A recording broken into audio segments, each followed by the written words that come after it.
Hi there, Chris here with another quick tip for you all. In this video, we're going to take a look at creating paper banners. Now, this is a topic that doesn't come up too often, as a lot of the banners these days are sculpted and provided within the box sets of the models, often command squads and things like that.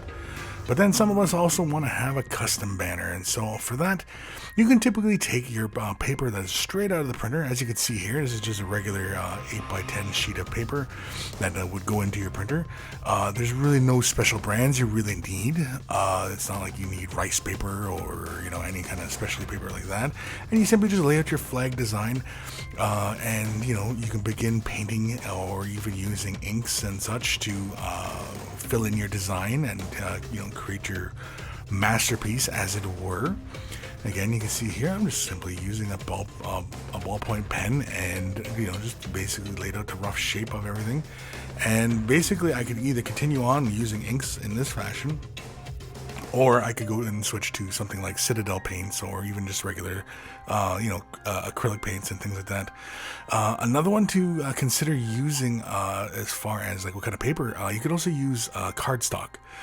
You can often find it in most print shops, and it is a little bit thicker than paper, but not quite as thick as, say, for example, like cereal boxes. It's not quite as thick as that. Some can get it that thick, but otherwise, yeah. Here you can see I'm simply using a printout. I went online and found an old printout of various banner shapes and designs. And so again, you can see I simply just filled in what I wanted in pen, and I can come back in and use paints or whatever to paint it. Now, before you do any paints, you've seen that I had to use the Army Painter anti-shine, which is just basically a matte varnish. I definitely would recommend that spraying that onto the paper beforehand.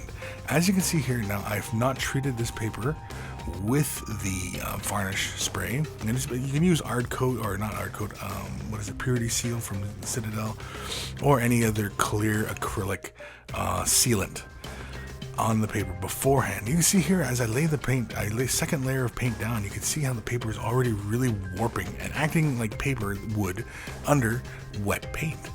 And it retains this shape, and so it ends up just looking like paper, and it really kind of is no fun. And so the really big thing is to use something like an acrylic sealant, such as Purity Seal or Matte Shine, or Matte Anti-Shine from Army Painter, or any of those other products like that. Here you can see the paper has already been treated. The ink lines, you can see, kind of get a little bit fuzzy along the edges, but that's fine, because again, when we cut it out, it'll be fine. And I also spray the back side as well, because you're going to be applying paint typically on the back as well, and you can see the ink design transfers through, and so again, you can kind of see where you're going. And again, here I'm simply just going to take some of the Cantor blue that I was using here, and this is all just for example, of course, and I'm simply just going to start laying it onto the paper, and immediately you will feel a difference on the paper as when you start to lay the paint down. And again, you can use your ink or a ballpoint pen and lay your design out as you want, and then come back in and with acrylic paint. But I definitely would recommend you seal it beforehand, because again, the paper is just too absorbent, and that's why the paper crinkles. And you see here, after the first layer, you can see, look at the paper, it's still perfectly flat. And that's because of the sealant in its place, and it's protecting, it's creating a barrier from the paint penetrating the paper. And so again, I'm going to lay a second layer down. Now, as you build up more and more layers, the paper will become heavier, and it will start to crinkle and such.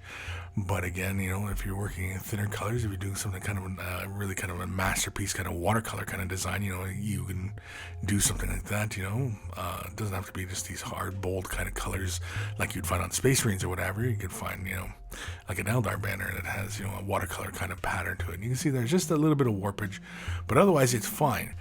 And we paint both sides of the banner, and so I don't show painting the other side of the banner here, because I think it's kind of straightforward. They simply just lay the same color down, follow the outline, as you can kind of see it because of the acrylic sealant.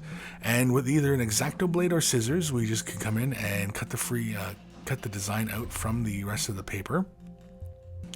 And then often what I'll do is I'll trim out a large gap around the image before coming in and you neatening up the edges and such and getting in close. And of course, you know, you'll have that white edge on the paper as well, and you can simply just take your paint and color in that edge and just kind of fill it all in. And here you go, and you can see how it has a little bit of weight to it, has some thickness to it. And so if you wanted to get it to flow like a banner, you can see you can simply just bend it and it will bend and it will retain that shape. But here I like to use like a pen or a brush handle, and I simply just wrap the banner around just a little bit and apply a little bit of pressure and just give it that little bit of twist, and you can see now it's starting to flow like a proper banner or sail or, you know, what have you. Again, you can see here we just simply put a curvature into the banner, and we're not going to go too tight because you can see, and again, it flows really nicely, and that's it. It's as easy as that, creating those paper banners. It's really one of the great ways of, you know, getting your own custom designs onto your miniatures. We've got even more painting tutorials in the Silver MiniWarGaming Vault. You can watch another one today about how I apply gooey venom onto a model.